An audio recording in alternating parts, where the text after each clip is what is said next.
Udah mulai. Assalamualaikum warahmatullahi wabarakatuh. Halo, hai semuanya. Perkenalkan, nama saya Satria Nur Fikri Lafid dari kelas 10-4. Di video kali ini, saya akan menceritakan kembali novel yang sudah saya baca yang berjudul Gadis Pantai, karya Pramoedya Anantatur. Penerbitnya itu Hasta Mitra pada tahun 2000 di Jakarta. Jumlah halamannya ada 231 halaman. Alasan kenapa saya memilih novel ini karena novel itu memiliki cerita yang menarik dan mengandung nilai sejarah seperti zaman dulu itu masih mengandung sistem patriarki dan perbedaan kesetaraan yang dimana priai lebih berkuasa daripada priai lebih berkuasa dan menyuruh-nyuruh rakyat yang di bawahnya atau disebut juga bujang atau pembantu. Dan di novel ini juga menceritakan ketidakadilan sosial serta kehidupan perempuan yang dianggap atau Gadis Pantai ini sendiri itu dianggap sebagai istri percobaan dan tidak dihargai lah, cuman kayak sebagai istri percobaan saja. Dan langsung aja masuk ke inti novelnya. Di awal cerita ini dibahas tentang bahwa Gadis Pantai ini berumur 14 tahun. Kulitnya kuning langsat, tubuhnya kecil mungil, matanya sipit, dan hidungnya ala kadarnya. Ia merupakan budak desa di kampung nelayan tersebut. Kampung nelayan tersebut berada di Rembang atau di Rembang. Hidupan sehari-harinya itu melihat ombak dan perahu-perahu yang bolak-balik dari muara kembali ke laut, lalu kembali lagi ke daratan untuk menaruh atau meletakkan hasil tangkapan lautnya. Pada suatu ketika, ombak laut tersebut membawa sebuah perahu yang dimana ada seorang utusan dari kota yang mengawasi gadis pantai dan menaruh namanya di hatinya. Pada saat itu juga utusan tersebut menghampiri rumah orang tua gadis pantai. Dan setelah beberapa hari, gadis pantai dinikahkan dengan sebilah keris. Sebilah keris ini itu adalah pengganti dari mempelai prianya yang tidak bisa datang karena mempelai prianya itu tuh di kota, sementara gadis pantai itu di desa. Makanya oleh sebab itu agar supaya tetap terjalin pernikahannya, maka digantikan dengan sebilah keris. Setelah itu ia harus dibawa ke kota dan ia harus meninggalkan kebiasaan-kebiasaannya seperti meninggalkan suasana kampungnya. Setelah itu bau amis yang ada di dapur dan sudah tidak lagi mengerjakan seperti menjahit jala dan menggantungkan layarnya di tembok dapurnya. Dia pergi ke kota dengan menggunakan kain dan kebaya, serta di lehernya itu terdapat emas yang berbentuk jantung. Ia pergi ke sana dengan 2 dokar kretek bersama ayah ibunya, 2 orang pamannya, ia sendiri, saudara-saudaranya, dan lurah kampungnya. Selama perjalanan, gadis pantai menangis karena ia tidak mau dinikahkan dan dia masih mau menikmati suasana kampungnya. Orang tuanya pun memberitahu kepada gadis pantai bahwa jangan nangis, nak, kau akan menjadi istri pembesar.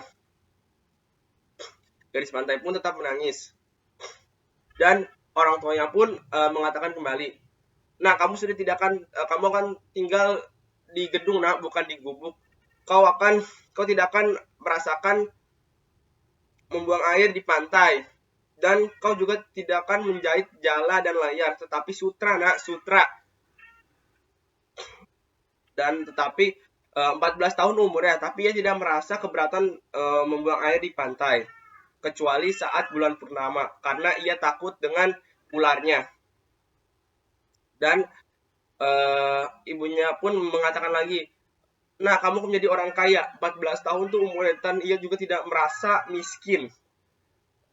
Selama ia pergi ke kota, suasana saat perjalanannya itu tuh derai ombak yang ia suka di sana. Setelah itu ada tumbuh-tumbuhan yang saling mengikat dan kadal-kadal laut yang bersenang-senang.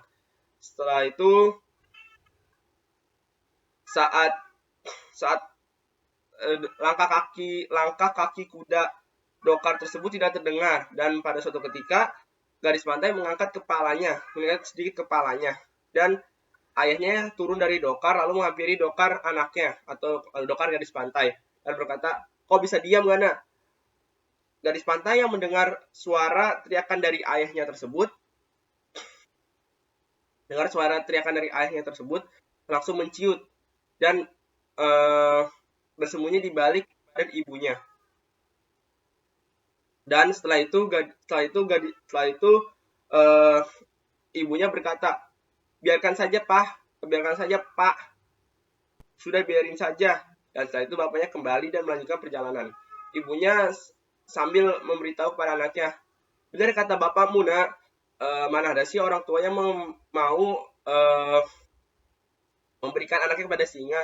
Orang tua tidak mau melihat anaknya sengsara, nak. Lihat ibu sekarang ini. Ibu tidak, dari dulu sampai sekarang tidak pernah memakai pakaian yang kau kenakan itu." Gadis pantai memberikan pakaiannya kepada ibunya, dan mereka pun sama-sama berseduh-sedah.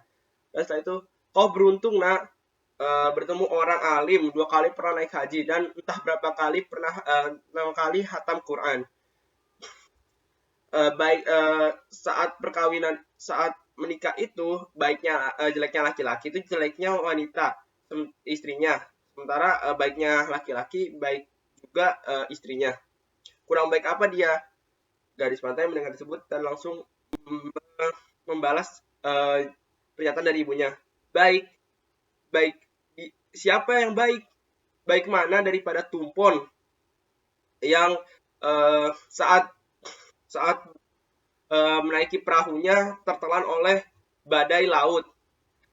Dan baik mana lagi dari Kantang, seorang abangnya lagi, yang saat jalannya tersangkut di batu karang, saat ditarik, ia tidak kembali ke daratan, melainkan hanya darah yang keluar, dan tubuhnya terbelah oleh ikan cucut. Tapi nak, ibunya menjawab kembali, "Tapi nak, dia itu seorang pembesar. Dia disebut juga dengan Bendoro. Disebut juga tuh kayak orang berkuasa, kayak gubernur kayak gitu, pernah datang ke rumah si Bendoro ini." Terus dia pun masih tidak menghiraukannya. Setelah itu ia sampai di Dokarnya pun sampai di tempat toko Tionghoa. Ia masih ingat tempat-tempat kota tersebut karena pas saat dulu masih bersama-sama temannya, ia pernah ke sana untuk menonton pasar malam. Ia masih ingat bahwa masih ada masjid raya, pesantren, sekolah menengah Belanda. Setelah itu ada toko yang ada buayanya. Setelah itu sampai ia di sebuah gedung putih besar, di mana ia langsung turun dari lokal tersebut. Ayahnya sudah melihat bahwa setelah sampai mempersiapkan dirinya dengan membenarkan kerah bajunya serta menggaruk lehernya dan bersiap untuk membawa turun anaknya. Setelah itu ayahnya turun dari dokarnya dan mengajak gadis pantai untuk turun. "Ayo nak," dengan lembutnya. Setelah itu mereka semua tuh masih berdiam di area gedung tersebut, tak berani maju karena dia masih bingung. Ibunya yang melihat tersebut langsung memberanikan diri untuk maju, tetapi di belakangnya itu mereka tidak mengikuti ibunya, dan ibunya menatap ayahnya. Ayahnya langsung membawa gadis pantai, menggandeng gadis pantai, lalu Mereka bersama-sama berjalan. Tak lama kemudian Bujang melihat mereka dari atas sampai bawah dan berkata, sedang apa kalian di sini? Ibunya pun menjawab, kami ingin bertemu dengan Bendoro. Dan kami ingin bertemu dengan Bendoro. Kami dari kampung yang menjadi dari kampung, nelayan yang disuruh ke kota. Setelah itu bujang tersebut masuk dan tak lama kemudian dia disambut dengan bujang tua yang melambaikan tangannya dan mengajak mereka untuk masuk. Saat dalam perjalanan untuk masuk ke dalam gedung tersebut, ternyata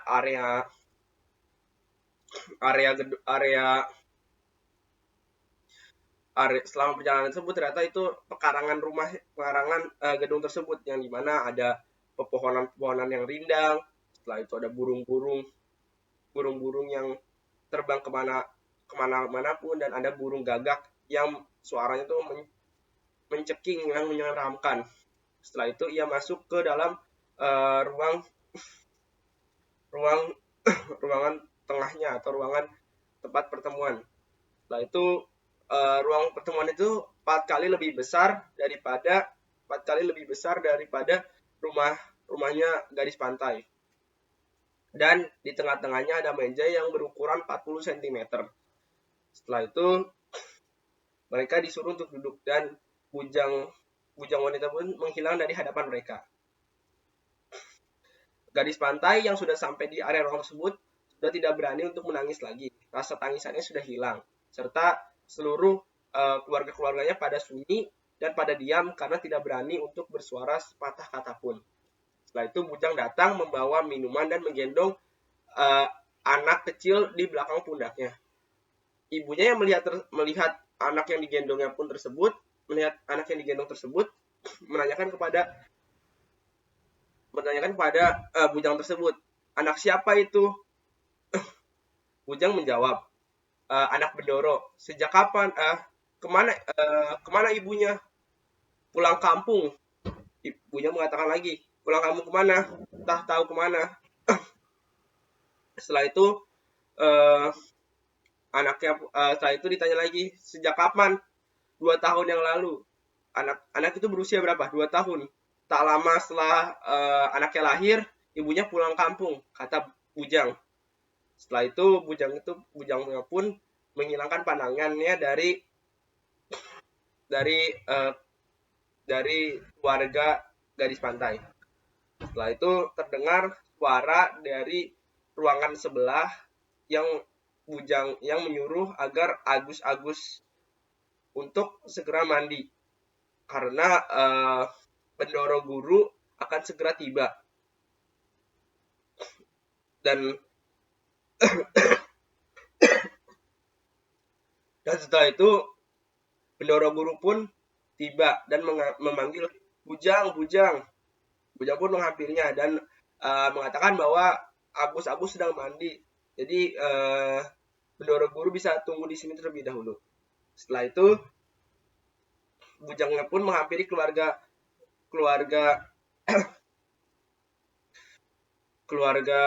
gadis pantai sambil masih menggendong bayinya.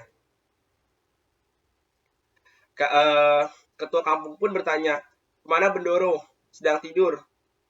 Terus habis itu saya kepala kampung di sini. Terus siapa yang berani membangunkan Bendoro? Dan setelah itu ibunya pun masih melanjutkan pertanyaannya. Anak siapa tadi? Anak Bendoro. Sejak kapan? Sudah lama. Ibunya kemana? Pulang kampung. Kapan kembali? Tak tahu, nggak akan pernah kembali, kata bujang tersebut. Setelah itu gadis pantai setelah itu bujang tersebut yang masih melihat teh yang dihidangkannya belum diminum oleh keluarga gadis pantai itu pun langsung menawarkan dengan ramah lagi, silakan diminum minumannya. Setelah itu bujang tersebut pergi. Gadis pantai memang haus rasanya, tapi tidak berani dalam menyentuh minuman tersebut Kemudian bapaknya sudah bermandiri keringat. Tidak terlalu keringat ini tuh baunya bukan seperti saat ia pergi ke laut yang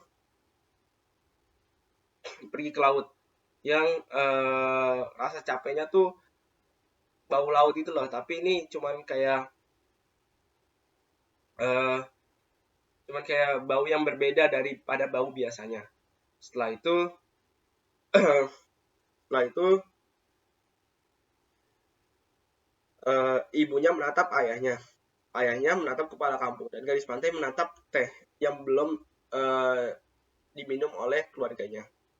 Setelah itu terdengar suara selop kaki yang terdengar dari area sebelah. Selop kaki yang buatan Jepang di ruangan sebelah. Dan Bendoro bernada tegas, "Kenapa saya tidak dibangunin?" Setelah itu Bendoro menyuruh utusannya untuk memanggil kepala kampungnya menuju menghadap Bendoro. Setelah itu utusannya itu menghampiri kepala kampungnya dan menyampaikan pesan dari Bendoro bahwa kau dipanggil untuk bertemu dengan Bendoro. Setelah itu kepala kampungnya pun menyiapkan dirinya dengan membenarkan kerah baju yang kebesaran. Setelah itu mengambil kerisnya dan menghadapkannya sejajar dengan hidungnya sambil pergi ke sana. Bapaknya yang mendengar itu pun langsung berkomat kamit dengan berkata, "Selamatlah, selamatlah." Ibunya pun mengikutinya, "Selamatlah, selamatlah." Dan setelah itu kepala kampung itu pun sudah tidak terlihat lagi oleh keluarga gadis pantai. Dan mereka pun mengencangkan indera pendengaran mereka agar bisa mendengar percakapan antara Bendoro dan kepala kampung tersebut. Tapi tidak terdengar sama sekali. Yang hanya terdengar hanya suara Agus yang sedang berbicara dengan gurunya. Setelah itu terdengar suara teriakan dari Bendoro bahwa, "Apa kamu tidak tahu?" Dan setelah itu seperti tikus yang tercelup dengan air gula melihat keluar ruangan lalu kembali lagi ke ruangan. Seperti itu terus menerus. Dan setelah itu kepala kampung keluar dari ruangan dan menghadap bapaknya dan berkata, "Celaka kamu," sambil mendesis. Bapaknya yang mendengar suara kepala kampung tersebut berkata kembali, "Ada apa emangnya? Apakah anak kamu sudah haid?" Bapaknya mendengar tersebut langsung bertanya kembali ke gadis pantai, "Apakah kamu sudah haid?" Ibunya melemparkan pertanyaan yang sama pada gadis pantai. Terus gadis pantai menjawab kebingungan, "Haid apa itu?" Setelah itu ibunya membawa gadis pantai ke pojok ruangan yang ada sofanya dan berbicara empat mata dan bertanya dengan lebih lembut daripada bapaknya yang berkata nadanya dengan tegas, "Nak, kamu sudah haid." Terus habis itu gadis pantai menggelengkan kepalanya. Ibunya yang melihat gadis pantai menggelengkan kepalanya langsung menengok ke arah bapaknya dan berkata bahwa dan berbisik kepada bapaknya bahwa bilang saja sudah. Dan bapaknya pun memberikan jawaban itu kepada kepala kampung. Wah, sudah. Dan setelah itu kepala kampung memberikan jawaban tersebut kepada Bendoro. Dan setelah itu beduk maghrib pun tiba, terdengar dari seluruh area pavilion dan dari masjid-masjid raya. Dan setelah itu kepala kampung berkata, "Tugas kami sudah kelar." Dan bapaknya juga menegaskan, "Tugas kami juga sudah kelar. Baik-baiklah kau di sini." Setelah itu kepala kampung menegaskan pada orang tuanya, "Kau tetap tinggal di sini. Didiklah anakmu yang benar agar dia bisa tahu ada di kota ini." Dan setelah itu kepala kampungnya tuh pergi selama-lamanya. Dan setelah kepala kampungnya pergi, bujang wanita tua itu datang kembali, tapi tidak membawa anak kecil tersebut dan mengantarkan orang tua gadis pantai serta orang tua gadis pantai serta saudara-saudaranya pergi tinggalkan gadis pantai. Gadis pantai yang di sana ditinggal sendirian melihat teh yang dari tadi diberikan belum saja diminum olehnya, yang sudah sekarang menjadi dingin. Setelah itu Bujang pun setelah mengantar orang tuanya, Bujang pun datang kembali dan mengantarnya ke area kamar tidur, mengantarkan areanya ke kamar mandi agar untuk bersih-bersih. Dia mengatakan bahwa kamar mandi tersebut airnya sudah diberikan wangi-wangian agar gadis pantai wangi badannya. Setelah itu, setelah selesai mandi, gadis pantai pun dipakaikan baju yang terbuat dari kain sutra. Setelah itu diberikanlah juga pasta, sikat gigi, selop dari Jepang, wangi-wangian, serta bedak-bedak yang terbuat dari luar negeri. Setelah itu gadis pantai bertanya, buat apakah semua ini? Terus Bujang pun menjawab, ini buat Mas Nganten. Dengan kepolosan gadis pantai, dia bertanya, Mas Nganten, siapa itu? Bujang yang mendengar tersebut tertawa kecil dan mengangkat tangan gadis pantai menunjuknya ke arah dirinya sendiri. Aku, kenapa aku disebut Mas Nganten? Aku kan Cahaya. Bujang pun memberikan jawabannya. Non, di kota ini, di gedung ini, panggilan Cahaya itu tidak baik, Non. Istri dari seorang pembesar tidak boleh dipanggil Cahaya, melainkan Mas Nganten. Dengan yang tidak peduliannya gadis pantai tidak lanjut menanyakan pengertian apa itu arti Mas Nganten itu. Dan setelah itu dia mencobai sisir yang terbuat dari yang berbahan perak dan mencobanya ke dirinya sendiri. Dan setelah itu Bujang membantu Mas Nganten untuk berdandan dan merapikan hiasan bedak-bedaknya. Dan setelah itu tiba-tiba selop dari Jepang tersebut terdengar kembali dan menuju dengan keras ke arah Mas Nganten. Dan setelah itu posisinya Bujang tersebut tertidur dan Mas Nganten tersebut tertidur juga. Setelah itu Bendoro membangunkan Bujang dan Bujang pun yang melihat Bendoro langsung pergi meninggalkan Mas Nganten sendirian. Setelah itu Mas Nganten dengan posisi tidurnya menghadap ke tembok dipanggil oleh Bendoro. Mas Nganten, Bendoro masih tidak menghiraukannya. Mas Nganten, terus gadis pantenmu masih tidak menghiraukannya. Terus ditanya kembali lagi, Mas Nganten. Baru akhirnya gadis pantai menjawabnya, iya Bendoro. Terus itu, aku ini suamimu. Gadis pantai yang melihat Bendoro yaitu dengan kulit kuning langsat, badannya kurus, tinggi kurus, dan mukanya sipit. Setelah itu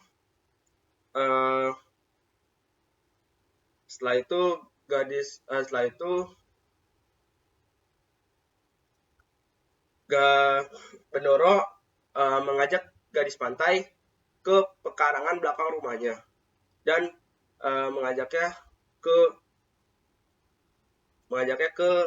ayunan di pekarangan rumahnya dan berkata, gadis pantai, Mas Nganten,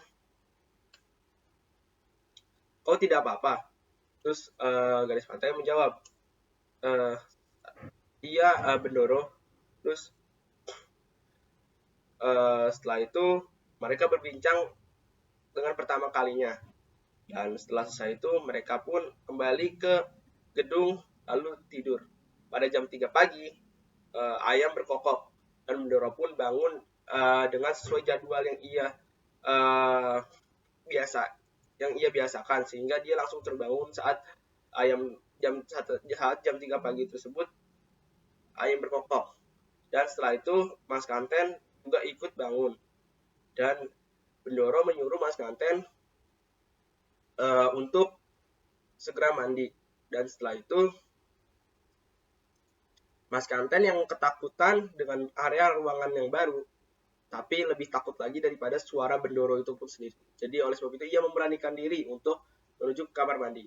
Setelah itu tanpa ia sadari, Bujang menyentuhnya, dan Gadis Pantai pun sedikit kaget. Dan pada akhirnya Bujang membantu Gadis Pantai untuk mandi, dan setelah selesai mandi, Bujang tersebut mengajarkannya untuk berwudu. Gadis Pantai yang mendengar baru apa itu berwudu, ia bertanya dengan polos, emang kurang bersih menyiram seluruh badan dengan air? Bukan begitu, Mas Kanten. Bujang menjawab. Dan ini adalah untuk mensucikan diri Mas Kanten. Setelah itu diajarilah Mas Kanten ini wudu. Dan setelah itu dan diantaranya ini ke ikhwat, seperti tempat peribadahan buat di gedung tersebut. Dan setelah itu Bujang memberitahu bahwa kau akan ikut sholat, ikuti saja gerakan Bendoro. Dan Mas Kanten pun berkata, aku tidak mengerti. Dan Bujang pun menyuruhnya untuk mengikuti saja. Setelah itu dari pintu samping terbukalah dan masuklah Bendoro. Setelah itu Mas Kanten mengikuti gerakan sholat yang dilakukan oleh Bendoro. Dan setelah selesai, Bendoro tadi membawa Al-Quran dan menaruhnya di meja Al-Quran. Setelah itu ia membuka Al-Quran tersebut dan mengajari Gadis Pantai dan berucap Bismillahirrahmanirrahim. Gadis Pantai yang mendengar tersebut merasa bahwa ia dilihati oleh Bendoro dan disuruh untuk mengulanginya. Tapi karena ia baru mempelajarinya dan tidak tahu apa itu apa yang harus dilakukan, ia hanya terdiam. Bendoro pun berdeham. Setelah itu Gadis Pantai tetap masih tidak bisa mengikuti bicaranya Bendoro. Dan setelah itu ia langsung sesegera mungkin untuk keluar dari area tempat ibadah tersebut dan menuju masuk ke kamar. Setelah itu ia di kamar dan duduk di meja sambil menunggu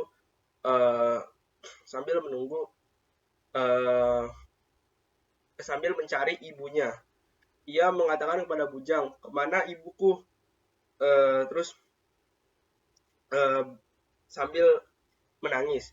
Dan Bujang pun menjawab, ibumu ada di kamar dekat dapur. Tapi setelah itu Gadis Pantai menyuruh Bujang untuk memanggilkannya. Dan Bujang pun mengajari bahwa tidak baik seorang istri pembesar merengek-rengek seperti ini. Dan setelah itu Bujang memberitahu bahwa sebentar lagi Bendoro akan masuk kamar. Tangisan yang sudah dikeluarkan oleh Gadis Pantai tiba-tiba berhenti dan merasa takut jika tangisan tersebut terdengar oleh Bendoro. Setelah itu Bendoro masuk kamar dan berkata kepada Gadis Pantai bahwa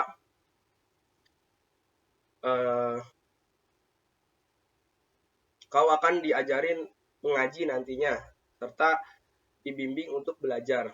Dan setelah itu Mas Kanten, Bendoro pun pergi untuk berangkat kerja atau untuk kerja.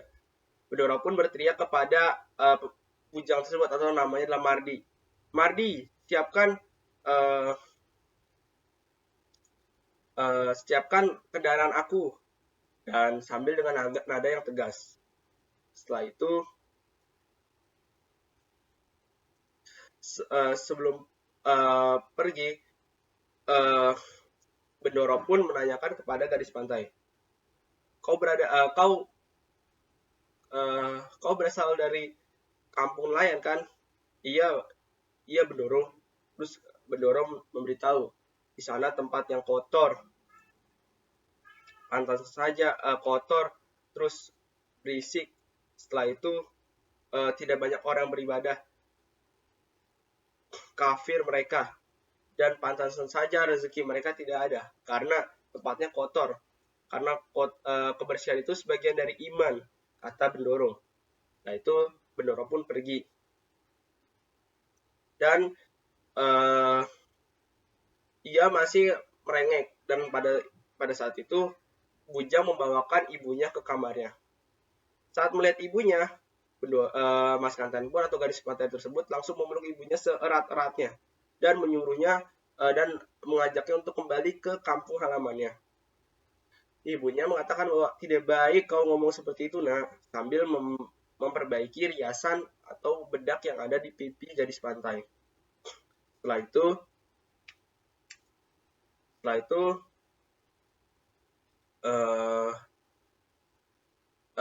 gadis pantai masih merengek, dan ayahnya pun datang dan berkata, apa kamu bilang, dengan nada tegas. Setelah itu Bujang memperingati, dilarang mengeraskan suaranya kecuali Bendoro dan pembesar lainnya. Bapaknya pun yang terbiasa dengan suaranya pun tiba-tiba nurut dan suaranya pun hilang dan berkata, nah, kau sudah enak hidup di sini. Setelah itu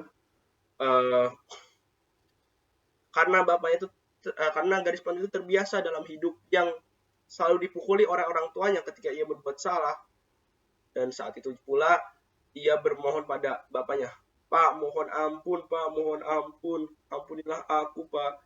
Terus setelah itu bapaknya pun pergi dari hadapan gadis pantai beserta ibunya. Dan setelah itu ibunya juga kembali. Dan pada suatu ketika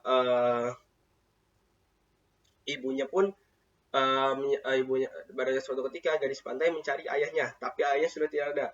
Dan ia menanya pada Bujang, Bujang, kemana ayahku? Bujang menjawab, tidak tahu, non, celaka aku, non. Aku tidak bisa menjamah tamu dengan baik. Aku pasti bakal dimarahi oleh Bendoro. Setelah itu ia menyuruh ibunya untuk memanggil ibunya, dan ibunya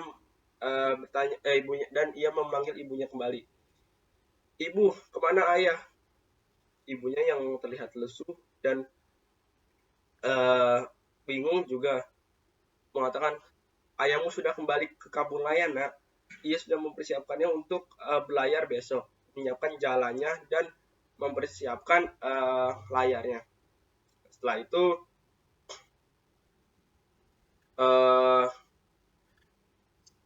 setelah beberapa lama kemudian, akhirnya orang tuanya pun dan saudara-saudaranya kembali ke kampung nelayan. Dan sebelum perpisahan, mereka diberikan beras, uang beberapa rupiah, dan baju bekas Bendoro yang diberikan kepada bapaknya. Setelah itu ibunya berkata, apa yang kau ingin sampaikan, nak, pada ayahmu? Bilang. Terus Mas Kanten menjawab, bilangin kepada ayah bahwa minta ampun sebesar-besarnya.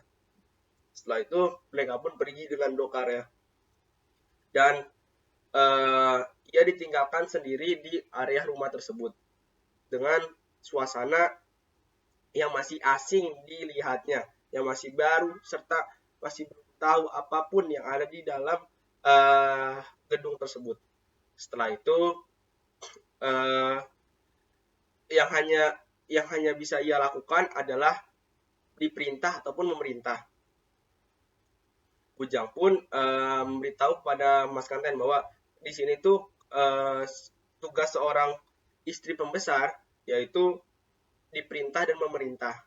Diperintah itu diperintah oleh Bendoro, menuruti apa kata Bendoro, dan memerintah para bujang-bujang. Dan karena kebiasaan garis pantai yang suka bekerja, ia bertanya kepada bujang, apa yang bisa saya lakukan selain memerintah dan diperintah?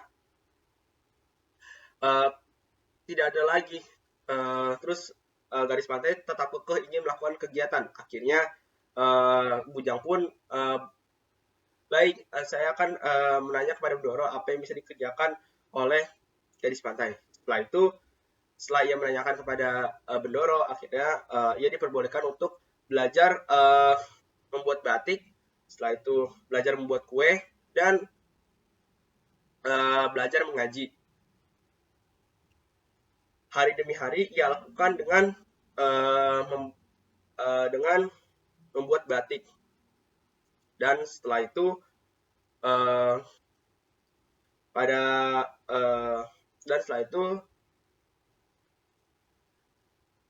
Mas Nganten mencari keberadaan Bendoro dan berkata, Bendoro kemana? Sudah lama tidak terlihat. Dan Bujang menjawab, mana saya tahu non, urusan saya bukan untuk mempertahankan Bendoro, tapi mengurusi non menuruti Mas Kanten beserta membersihkan isi rumah. Setelah itu dia tertidur dan ternyata malam hari pun tiba dan ia pun memutuskan untuk tidur, dan di sebelahnya ternyata bujang tersebut sudah tidak ada, melainkan Bendoro. Pada pagi harinya Bendoro pun pada pagi harinya Mas Kanten berteriak dengan kencang, Bujang, sakit sekali, ada apa ini? Bujang yang melihatnya berkata, ini tidak akan tenang non, ini tidak akan tenang Mas Kanten, ini tidak akan sampai sakit itu lagi. Sabarlah non, bersabarlah sedikit. Setelah selesai, Bendoro Mas Kanten mengatakan lagi, apa yang terjadi? Bujang yang menunjukkan bahwa kasur tempat tidur yang ia kenakan berwarna coklat batik dan ada darah di dekatnya. Setelah itu Mas Kanten dibawa oleh Bujang ke kamar mandi untuk membersihkan diri. Dan setelah itu setelah saya membersihkan diri, Bujang membawanya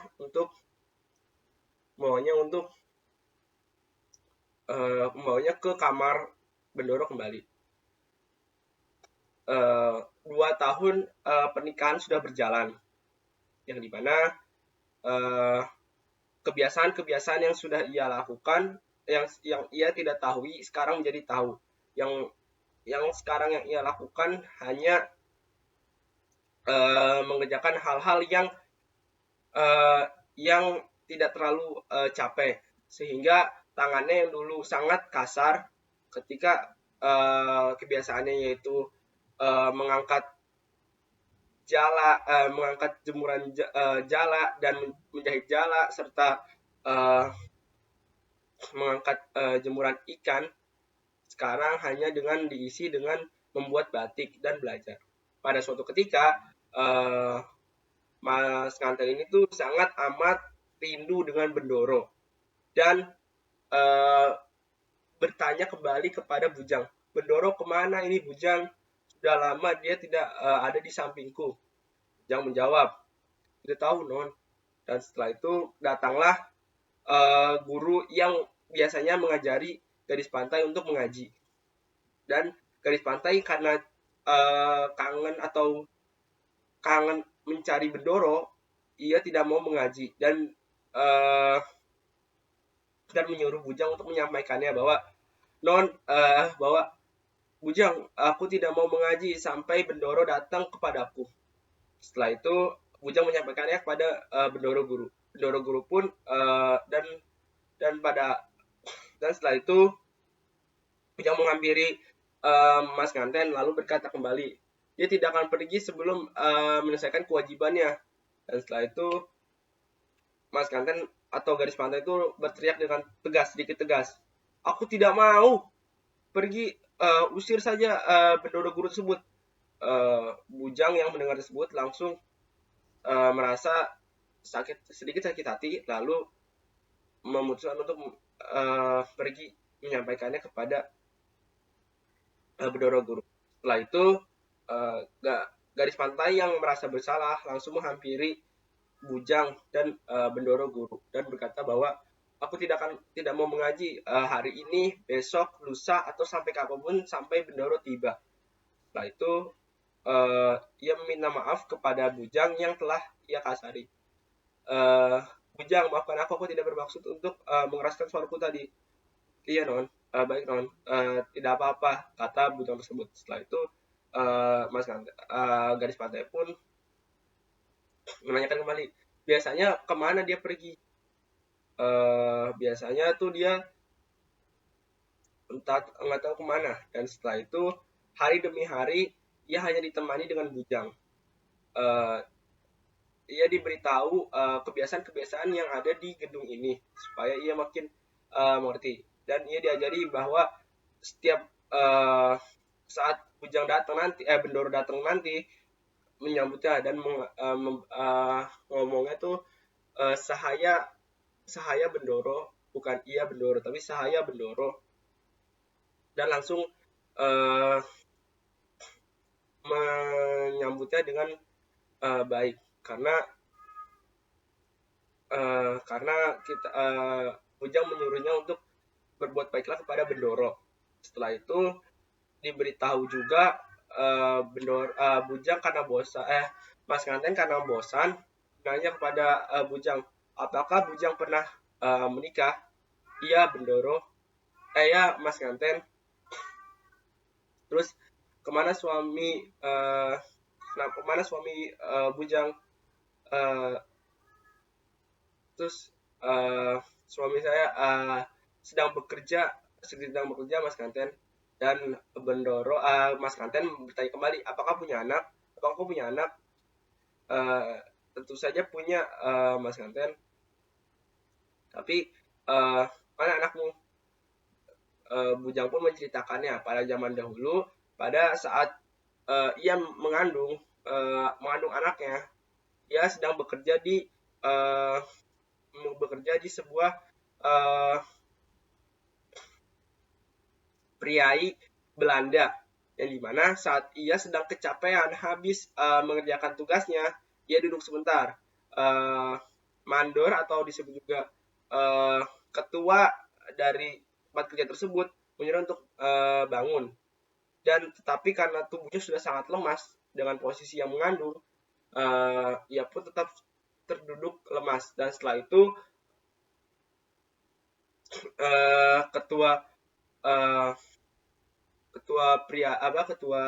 pekerja tersebut mencabuk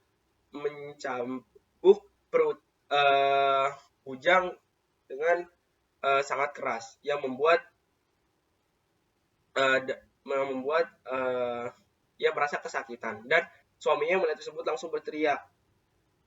Dan setelah itu ia bangun tanpa sadar, dan di sebelahnya sudah terlihat darah yang keluar yang ada di tubuhnya serta di tubuh anaknya dan di kepala suaminya. Setelah itu yang mendengar cerita tersebut, Gadis Pantai pun sedih dan mengatakan, biadab mereka, memang begitu non. Bujang yang berpikiran untuk menceritakan bahwa semasa ia kerja di sini, dia sudah tahu bahwa Mas Kanten ini bakal diceraikan saat ia sudah mempunyai anak. Dan jadinya saat itu juga Gadis Pantai bertanya lagi kepada Bujang, kenapa Bujang melamun? Terus tak apa-apa non. Mana agus-agus yang kau biasa bawa? Sudah dipindahkan agar tidak merepotkanmu. Padahal aku ingin Padahal aku ingin mengurusnya saja. Terus bujang menjawab kembali, nanti non juga akan punya sendiri, punya anak bayi laki-laki. Saat sudah berjalan 2 tahun pernikahannya, muka gadis pantai sudah tidak menjadi anak-anak lagi, melainkan sudah menjadi dewasa. Raut-raut wajahnya sudah menjadi raut wajah kedewasaan. Setelah itu, pada saat itu akhirnya Bendoro kembali.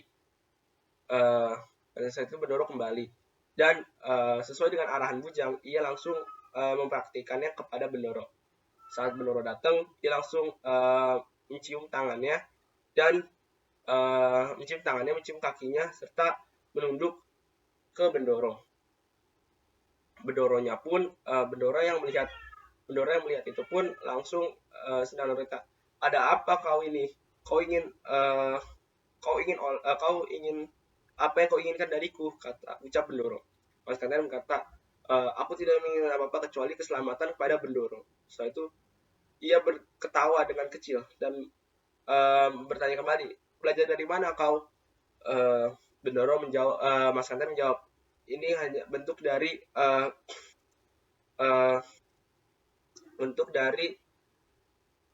kesetiaan Sahaya kepada Bendoro. Setelah itu Bendoro bertanya lagi, kau pasti mau oleh-oleh? Mas Gadis Pantai menjawab kembali, tidak Sahaya Bendoro, hamba hanya ingin bisa bertemu dengan Bendoro kembali. Setelah itu Bendoro tetap memberikan oleh-olehnya, sebuah kain, dan menyuruhnya untuk mengganti. Kau menggantilah pakaian ini, jangan pakai pakaian dari Solo terus, janganlah pakaian dari daerah lain. Setelah itu, pada suatu ketika di waktu yang berbeda, tiba-tiba uang yang diberikan dari Bendoro hilang di meja kamarnya, dan ia memanggil bujang, bukan untuk berniat untuk menuduhnya, tetapi mengatakan bahwa, bujang, kau pasti tidak mengambilnya, tapi kau menolak apa yang aku berikan, tapi kau tidak juga mengambil uangku. Setelah itu bujang berkata kepada Mas Gadis Pantai bahwa mungkin Agus itu, Gadis Pantai mendengar itu memberikan jawaban kembali, bukan, ini salahku karena aku tidak bisa menjaga duit ini. Dan setelah itu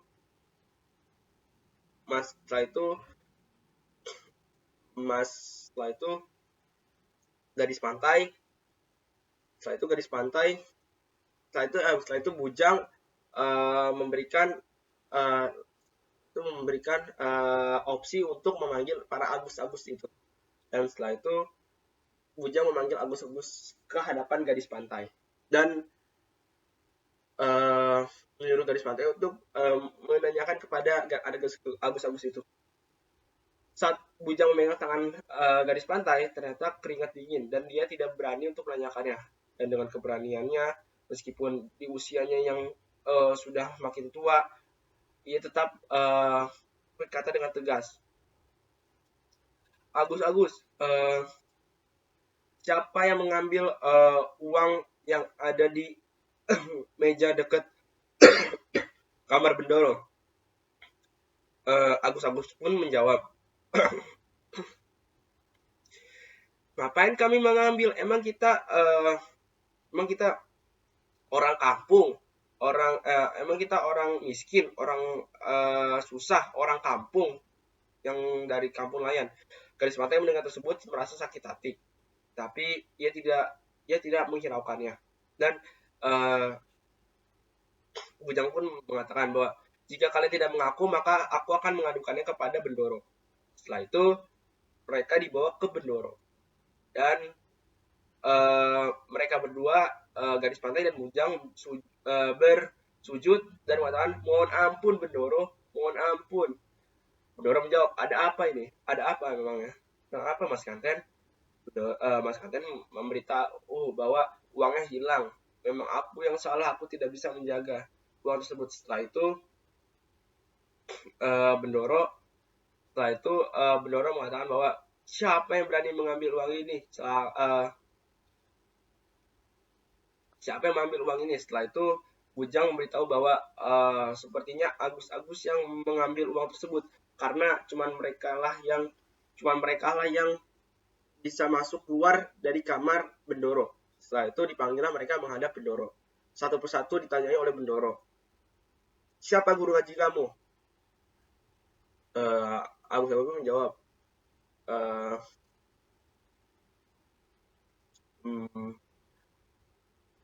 apakah guru ngaji kalian sama? Sama. Terus habis itu ada satu anak yang tidak menuruti perintah dari Mas Kanten. Menuruti perintah dari Bendoro. Setelah itu mengatakan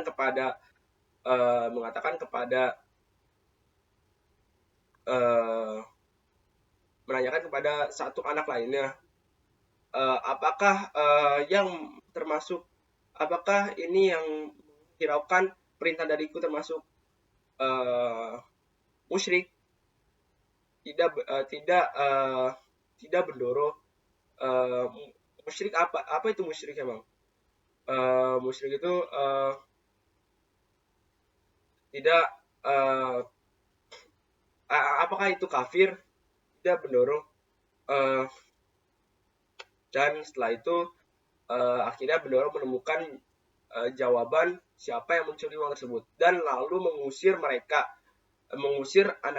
yang mencuri tersebut dari gedung tersebut. Setelah itu ia menanyai kepada Bujang, kenapa kau bisa tahu bahwa ia adalah pencurinya, meskipun dia anakku? Sahaya Bendoro, kak saya di sini hanya mengabdi, dan tugas saya memang mengabdi. Jadi selain mengabdi kepadamu, saya tidak takut kepada siapapun. Setelah itu Bendoro pun berkata, bagus. Apa hukumannya? Tidak ada hukuman. Bujang pun menjawab, tidak ada hukumannya Bendoro. Kita hidup di sini aja pun sudah termasuk hukuman. Bendoro yang mendengar perkataan dari Bujang tersebut langsung mengusirnya. Kurang bersyukur kamu sudah ada di sini. Setelah itu Bujang dengan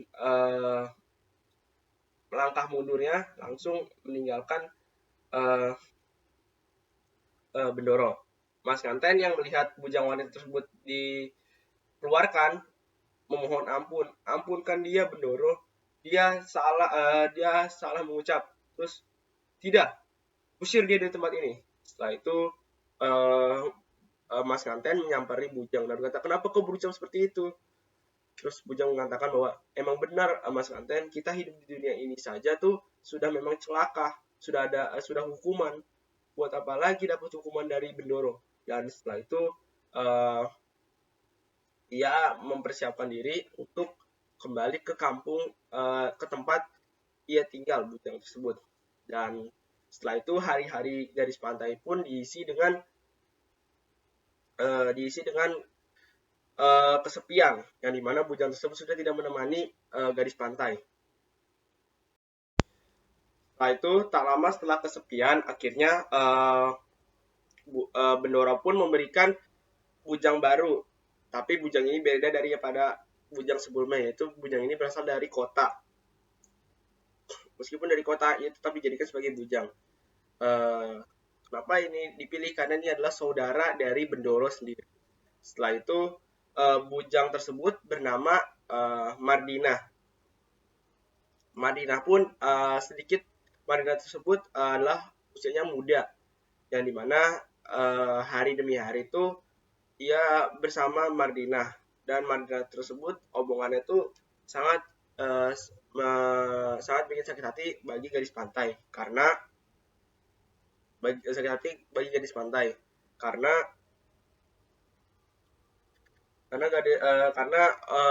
ia berniat untuk menggantikan peran gadis pantai, dan setelah itu ia juga mengatakan bahwa seorang dari seorang dari kampung mana bisa jadi istri tetap seorang Bendoro. Ia akan jadi istri percobaan Bendoro. Dia dikasih fakta oleh bujang muda tersebut. Dan pada suatu ketika ia sangat kangen sekali dengan orang tuanya dan memohon kepada Bendoro untuk pergi ke kampung halamannya. Karena setelah itu Bendoro pun mengizinkannya dan suruh untuk membawa bekal untuk di kampungnya nanti. Dan ia juga disuruh ditemani oleh Mardina, disuruh ditemani oleh Mardina. Karena tujuan utamanya adalah untuk pergi agar tidak bertemu dengan Mardina. Uh, Akhirnya Mas Kanten menolak. Tidak usah, saya ingin pergi sendiri aja. Tapi Bendoro mengatakan, memang ada apa? Bendoro tidak mau Mas Kanten tidak mau menceritakan tentang kejelekan yang dijeleki kejelekan yang dikatakan oleh bujang muda tersebut kepada Bendoro. Dan pada akhirnya bujang muda tersebut tetap ikut. Pada saat perjalanan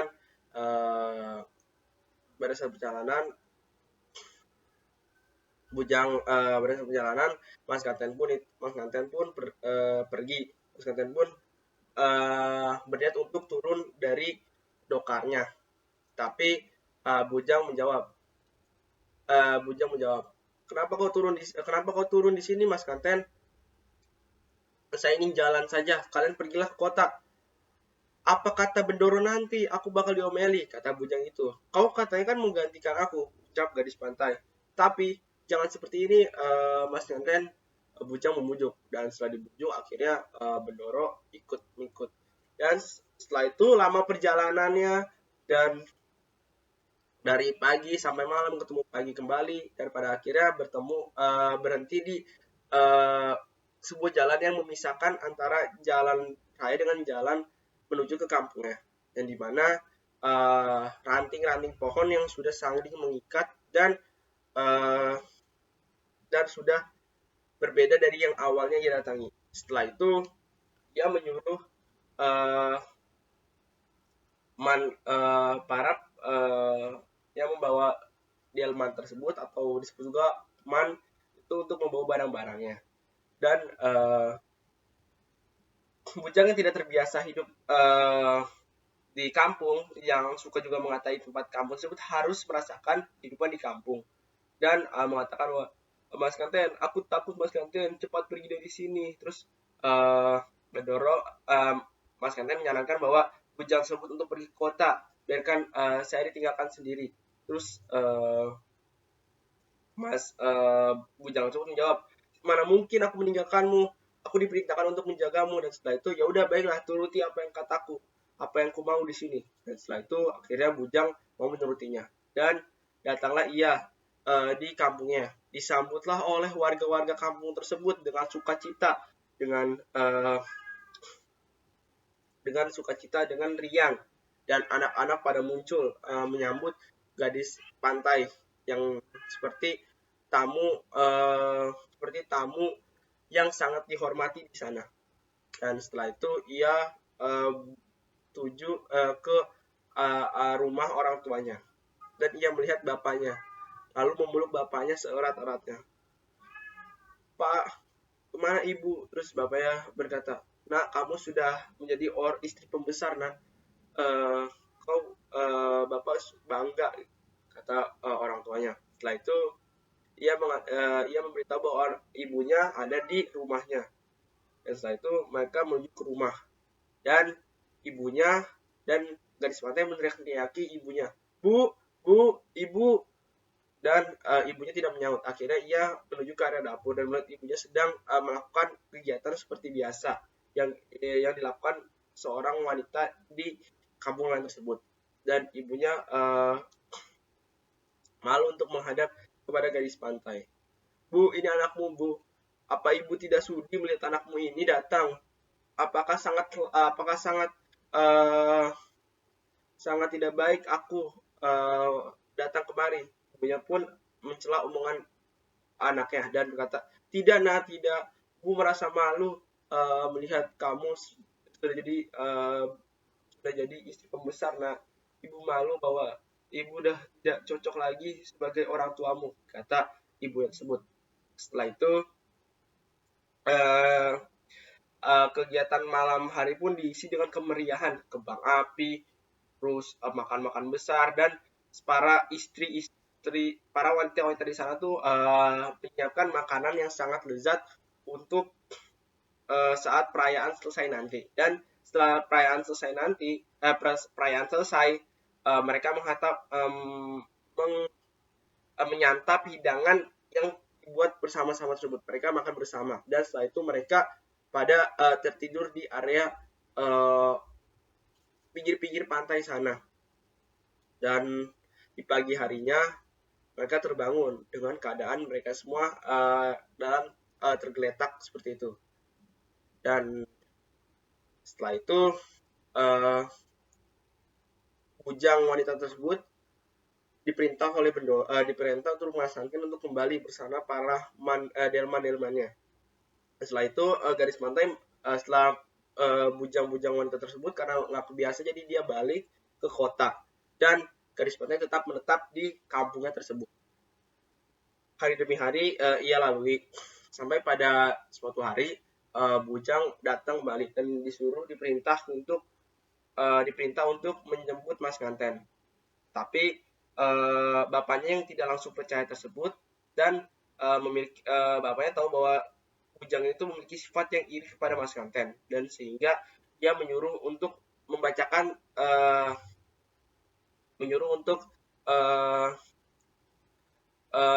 surat perintah yang ada dari Bedoro. Setelah itu dibacakannya, tapi ia membacakan hanya paling atas, yaitu Mas Nganten pulang sekarang. Setelah itu bapaknya yang tidak percaya langsung merebut kertas tersebut dan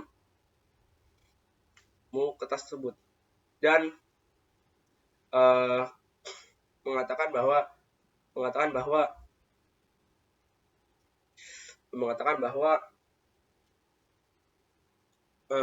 tulisan sepanjang ini dibaca secepat itu. Kenapa bapaknya bisa tahu bahwa kenapa bapaknya sangat takut jika ini bukan perintah asli, karena sebelum dijemput sama bujangnya itu ada suatu ketika seorang datang memijat Mas Nganten atau garis pantai, dan orang-orang mengatakannya bahwa dia itu adalah disebutnya Makpin. Mas Nganten yang mendengar tersebut bertanya, "Kok bisa dipanggil Makpin?" Karena itu lihatlah kakinya. Terus garis pantai tertawa kecil, bukan karena kekurangan tubuh dari orang tersebut, tapi karena anak-anak di sini tuh menamainya dari kecacatannya. Setelah itu memijatinya, dan saat memijati di bagian pinggangnya, Mas Nganten Makpin itu berteriak, Mas Nganten itu Makpin itu mengatakan bahwa sahaya, dan padahal sesuai dengan omongan dari para warga di sana, Makpin itu adalah seorang gagu, dan Mas Nganten pun masih tidak percaya bahwa dia beneran gagu, dan pada akhirnya setelah menunjukkan sifat-sifat yang aneh, akhirnya benar ternyata dia tidak gagu, dan dia langsung berteriak kepada ayahnya, "Ayah!" Laki-laki yang berada di luar langsung masuk dalam, dan ayahnya lebih dulu masuk dalam. Terus, "Ada apa, Nak?" Terus itu lihat ya, Makpin itu dia tidak gagu sebenarnya. "Kenapa emang, Nak?" "Dia bisa mengatakan saya." Bapaknya dengan tegas langsung berkata, "Makpin, cepat coba ngomong saya." Makpin yang sudah terkepung oleh barang itu langsung berusaha untuk melarikan diri, tapi tetap ditahan oleh para laki-laki di sana. Dan setelah itu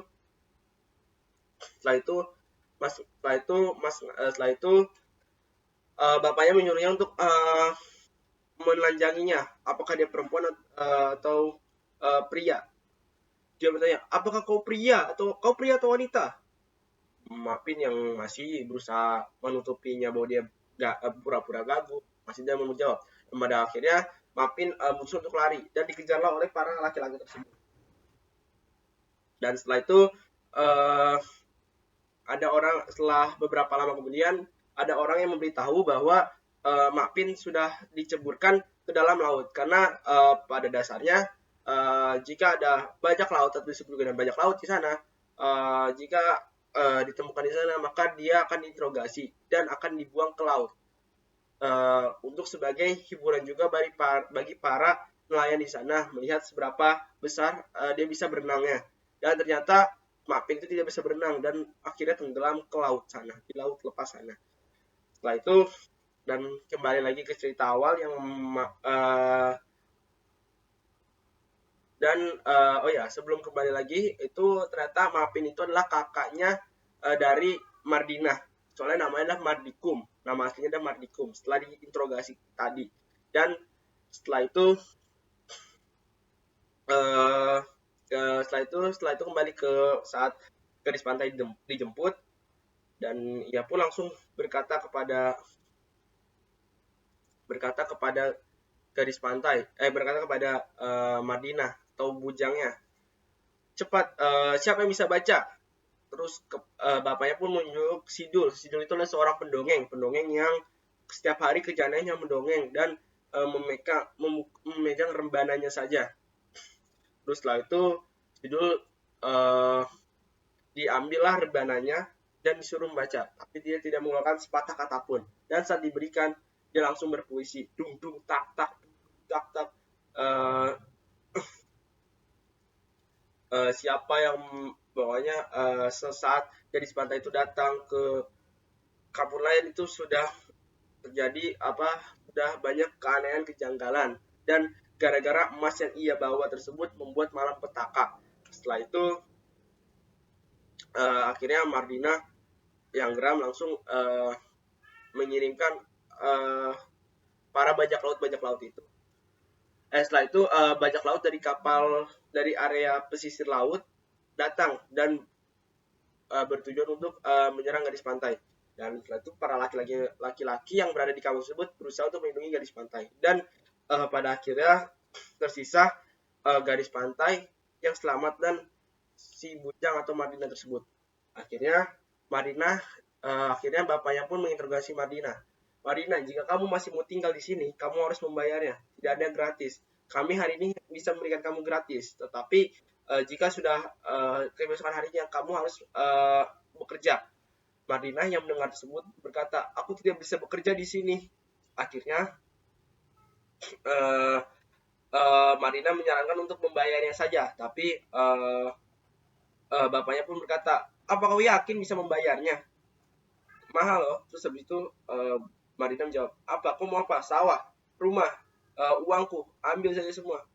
Kalau untuk segitu, kata bapaknya itu, kalau untuk segitu hanya cukup beberapa hari saja. Dan pada akhirnya kami bisa memberikan setelah itu Mardinah khawatir, apa saja yang kau mau akan aku berikan nanti saat di kota nanti, asal aku diberikan tempat tinggal.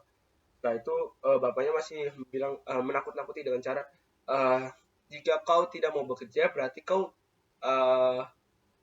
jika kau tidak bisa membayarnya, kau harus tinggal di luar di area pesisir pantai supaya kau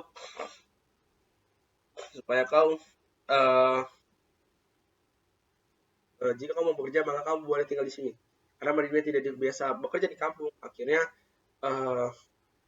Mardinah mohon kepada bapaknya gadis pantai. Setelah itu bapaknya gadis pantai bertanya kembali, siapa yang menyuruh para bajak laut itu menyerang gadis pantai? Mardinah masih diam. Habis itu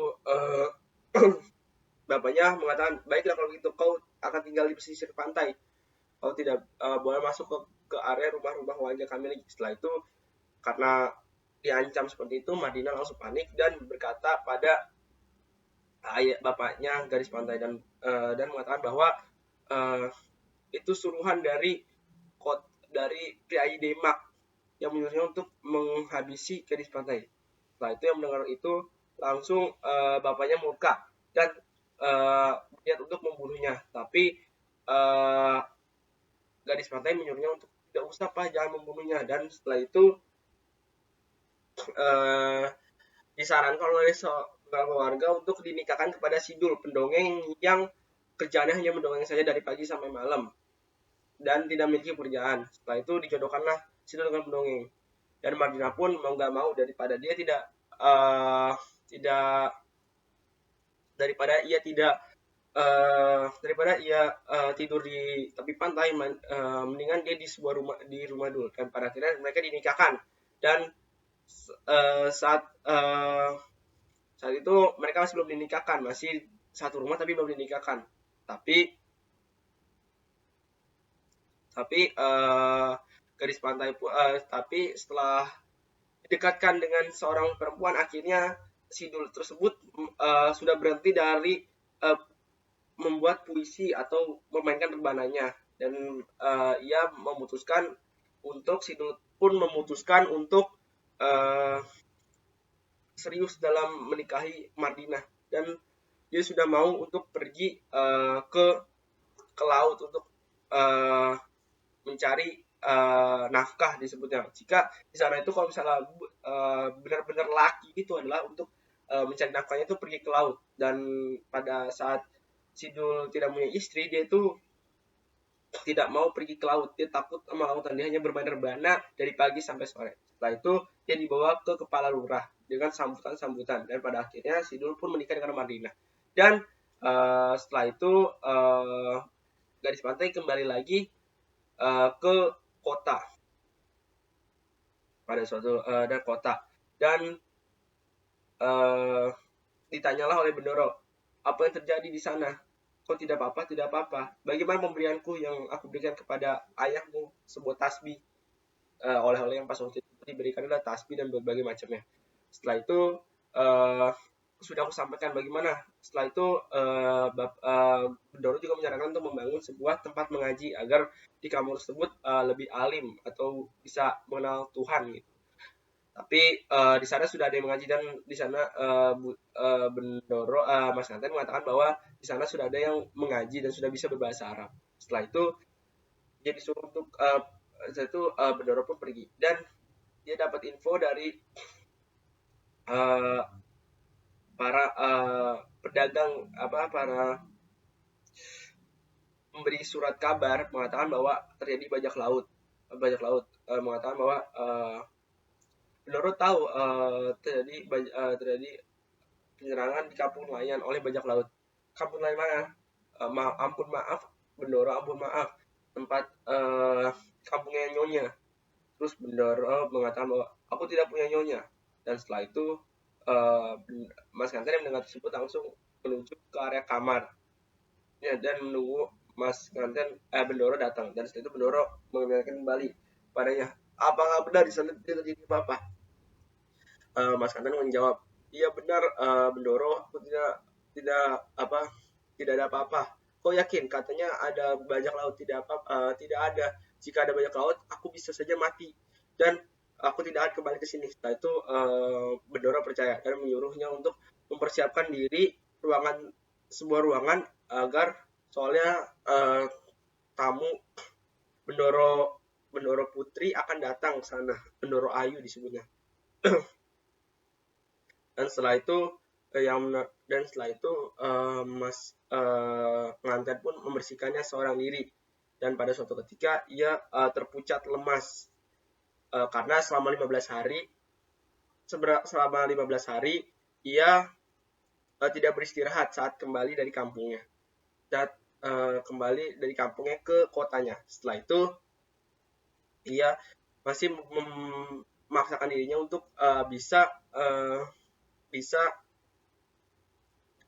membersihkan tempat tersebut, tapi pada lama-kelamaan ia makin lemah, dan saat ia membersihkan kaca, di pantulan kaca tersebut ada Bendoro, dan bertanya kepada Mas Kanten, oh ada apa? Sambil megang keningnya, dan ternyata kau sakit. Terus Bendoro menyuruhnya untuk menyuruh para bujang-bujang saja yang membantunya. Kenapa kau mengerjakan sendiri? Kata Bendoro. Setelah itu, tidak apa-apa, saya ingin mau sendiri. Dan setelah itu Bendoro meninggalkan Mas Kanten sendirian. Dan karena posisinya Mas Kanten sudah sangat lemah, akhirnya uh, ia menyuruh para bujang-bujang tersebut untuk membersihkan membersihkan sambil mengawasinya dari sana. Setelah selesai membersihkan, Mas Kanten pun akhirnya masuk kamarnya dan merebahkan badannya. Dan tanpa ia sadari, ternyata badannya sangat menggigil, pucat, dan ternyata ia sedang mengandung seorang anak. Dan saat ia di kamar tersebut, nafasnya sangat berat, dan seperti yang adanya nafas dari tubuhnya dikeluarkan lalu dihirup kembali karena sudah tidak bisa menghirup udara-udara dari luar. Dan setelah itu saat ia sedang rebahan tersebut terdengar suara dari seorang perempuan namanya Mas Ayu, atau disebut Mas Ayu. Derajatnya lebih tinggi daripada Mas Bendoro, dan Bendoro sangat menghormati Mas Ayu sendiri. Dan pada itu Mas Ayu melihat kamar tersebut dan berkata, siapa itu? Terus Bendoro jawab, itu dia adalah seorang perempuan yang sedang hamil. Kenapa kau tidak bawa ke kamar yang di dapur saja? Tapi Bendoro menjawab bahwa tidak baik nyonya sedang hamil tersebut dibawa ke sana. Dan setelah itu mereka pergi, dan bujang tersebut dan setelah itu bujang mengabarkan bahwa Mas Ayu tersebut sudah pergi dari gedung ini. Dan Mas Kanten atau gadis pantai tersebut menghela nafas dengan tenang karena tidak mungkin ia ditinggalkan oleh Bendoro. Setelah itu berapa bulan seketika ia sudah di fase melahirkan, di mana ia sudah sangat erah. Dan semasa ia hamil tersebut, Bendoro tinggalnya bukan seranjang lagi dengan Mas Kanten, melainkan tinggal di masjid. Makanannya pun juga diantar ke masjid. Setelah itu ia dibantu lahiran oleh dukun beranak. Dan pas lahiran, ia tidak mendengar suara tangisan bayi. Mas Kanten, garis pantai pun panik dan berkata bahwa anakku kenapa itu? Jangan matikah dia digendong seperti itu? Terus habis itu dukun beranak itu pun berkomat kamit sambil berusaha untuk membuat bayi tersebut menangis. Dan Mas Kanten pun mendesak dukun beranak tersebut untuk agar anaknya jangan sampai mati. Dan setelah beberapa saat kemudian anaknya tersebut menangis dengan lembut. Dan pada akhirnya gadis pantai pun tertidur lemas. Dan pada saat ia bangun dari tidurnya karena lemas habis kelahiran, ia melihat anaknya di sebelahnya dan langsung menggendongnya dan merawatnya seperti anaknya dan memegangnya dengan sangat kehangatan. Jiwa keibuannya itu sudah tumbuh. Dan beberapa bulan kemudian saat anaknya sudah lahir, anaknya sudah tumbuh, bapaknya datang ke sana dan bertemu dengan gadis pantai. Nah, anak kamu udah 3 bulan. Nah, anak kamu sebelum bapaknya datang itu Mas Kanten menghampiri gadis pantai dan Mas Kanten, Bendoro menghampiri gadis pantai, dan gadis pantai ini tuh sangat membutuhkan bapaknya, ingin menunjukkan bahwa anaknya sudah lahir ini. Pada saat dulu jika ada seorang yang lahir, maka bapaknya atau seorang suami tidak akan pergi berlayar selama 3 hari saat masa melahirkan, dan 3 hari kemudian saat tidak akan pergi berlaut untuk menjaga anaknya agar benar-benar baik. Dan setelah itu Mas Kanten pun menunggu Bendoro, dan pada sore harinya Bendoro datang dan, kau lahiran ya? Aku dengar dari dukun tersebut anakmu wanita, anakmu perempuan. Terus iya, saya Bendoro Habis itu Bendoro pun pergi meninggalkan Mas Kanten. Setelah itu 3 bulan anaknya sudah lahir dan tumbuh sudah tumbuh dengan baik di gendongan ibunya. Dan setelah itu bapaknya datang. Anaknya pun kaget kenapa bapaknya bisa datang. Dan setelah itu bapaknya memeluk anaknya dan berkata, anakmu sudah 3 bulan ya. Garis pantai membenarkan 3 bulan lebih Pak, kata garis pantai. Setelah itu garis pantai bertanya, kenapa bapak datang sini? Aku dapat perintah dari Bendoro untuk datang kemari. Dan dokar tersebut sudah ada di bawah. Setelah itu garis pantai bertanya lagi kepada ayahnya, ayah sudah makan, sudah dibekali oleh ibumu nasi kepal. Setelah itu setelah mereka berbincang, bapaknya langsung ada keputusan yang menyuruhnya bapaknya bertemu dengan Bendoro. Dan Bendoro pun bapaknya menghadap Bendoro. Setelah itu tak lama kemudian bapaknya kembali dan mengatakan, nak, ayo nak, siapkan baju-baju barang-barangmu itu. Terus Bendoro mengatakan, Mas Kanten mengatakan bahwa kenapa ya? Ada apa, Pak? Terus itu, kau sudah diusir, nak, letakkan bayi tersebut. Mas Kanten tersebut sedih dan mengatakan bahwa kenapa aku diusir, Pak? Ini anakku, anak darah dagingku sendiri. Kenapa aku diusir? Nah, udah nak, kau tinggalkan bayi itu dan ikut bersama ayah. Siapkan pakaianmu.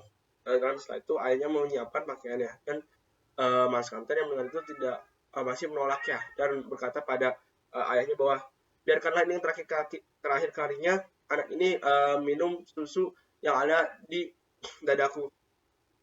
Setelah itu sebagai penghabisan, dan bapaknya menyetujuinya dan mengatakan bahwa iya, ya udah silakan, sebagai penghabisan dari terakhir kalinya anakmu minum susu darimu. Setelah itu setelah selesai, Mas Kanten atau garis pantai tersebut tetap tidak mau meninggalkannya. Dan ayam berkata bahwa kau sudah nak pergi nak. Akhirnya Mas Kanten dan bapaknya menghadap lagi kembali kepada Bendoro dan sambil membawa anak tersebut. Bendoro pun Mas Kanten mengatakan, Bendoro, ini anakmu, Bendoro, ampuni saya Bendoro, ini anakmu, anak dari daging kita. Bendoro mengatakan, ya udah, letakkan saja di ranjang sana. Garis pantai menulis bahwa kenapa aku diusir, Bendoro, kenapa aku diusir? Setelah itu Bendoro mengatakan bahwa sudah kau pergi dari sini, aku sudah memberikan kau emas dan barang-barang emas, uang serta pakaian yang bisa digunakan nanti, dan kau tidak perlu khawatir, anak ini akan diurus oleh para bujang-bujang di sini. Setelah itu Mas Kanten mundur sambil merangkak, mundur sambil mengesot. Setelah itu bapaknya menyuruh untuk ayo nak kembali ke kampung, ayo nak pergi, ayo kita pergi. Setelah itu anaknya pun berkata, Pak, bapak duluan saja, aku ingin mempertahankan anakku ini. Setelah itu mereka garis pantai ini menghadap ke Bendoro sendirian, berdua dengan anaknya. Ampuni saya Mas Bendoro, ampuni saya Bendoro, ini anakmu, anak dari dagingmu. Masa kau tega meninggalkannya sendiri di sini? Siapa yang suruh meninggalkannya? Kau yang disuruh pergi, sementara dia tinggalkan saja di sini. Bendoro yang mendengar, Mas Kanten mendengar tersebut langsung tidak segan-segan untuk melawan perintah dari Mas Kanten, Bendoro. Setelah itu ia membawa bayi tersebut. Terus kurang ajar kamu, sambil dengan nada tegasnya.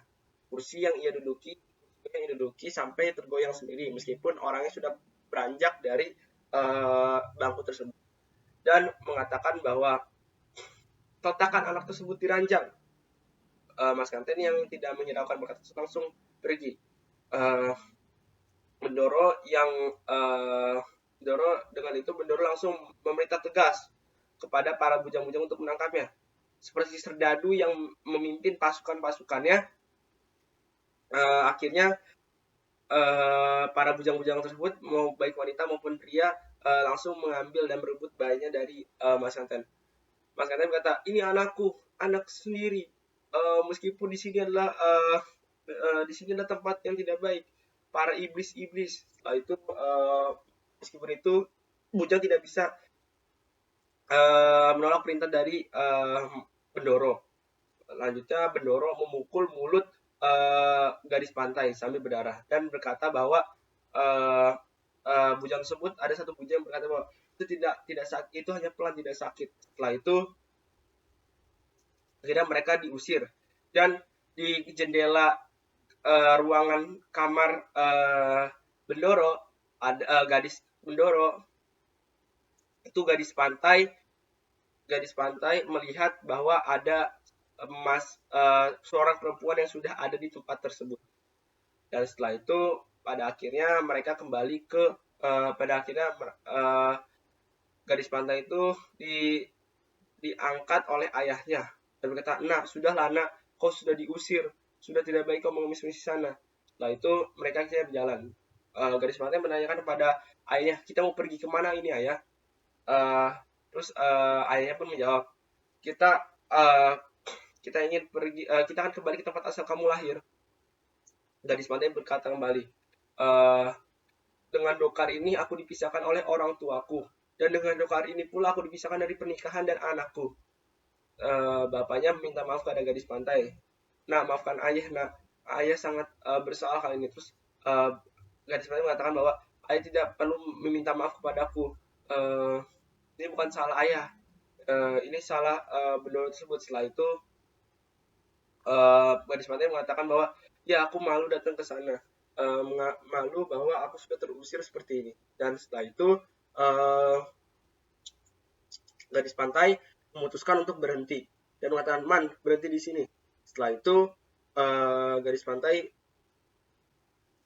meminta ayahnya untuk ayahnya mengatakan bahwa ada apa, gadis pantai. Setelah itu gadis pantai menyatakan bahwa ya aku mau pergi, aku tidak mau pergi ke kampung layan.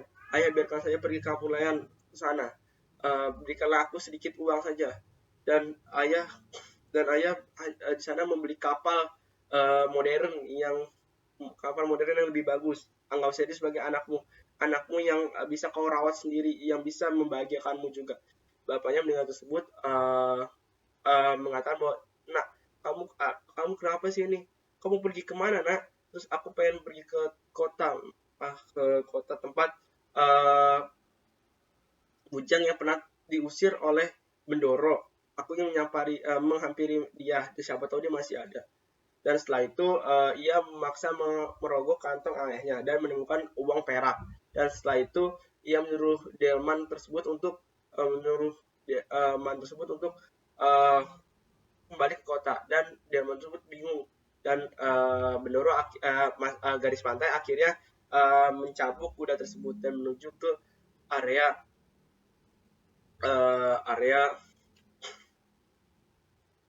menuju ke kota tempat di mana bujang tua itu kembali.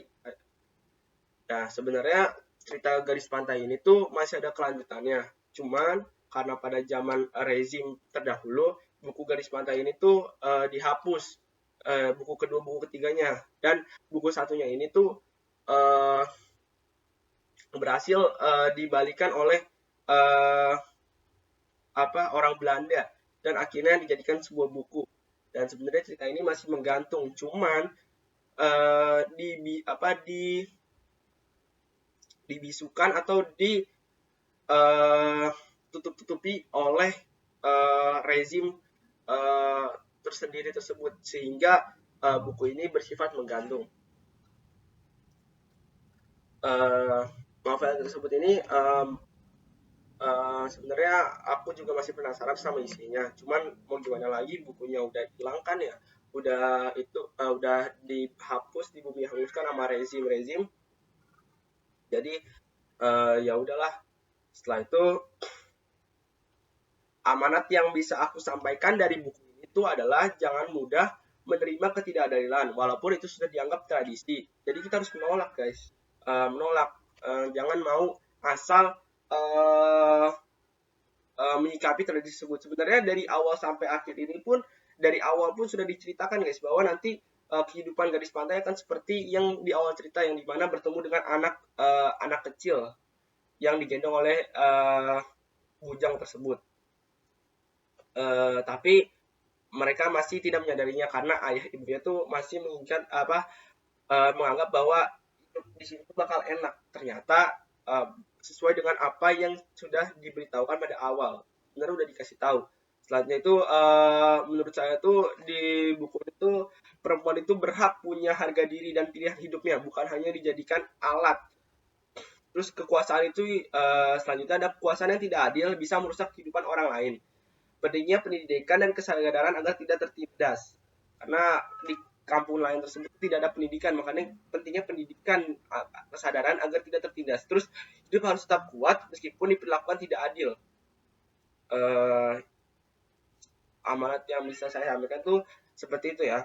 Untuk peristiwa sejarah atau kritik secara kronologis, itu awal ceritanya itu masyarakat Jawa masih sangat terkait dengan sistem feodal atau bangsawan vs rakyat biasa.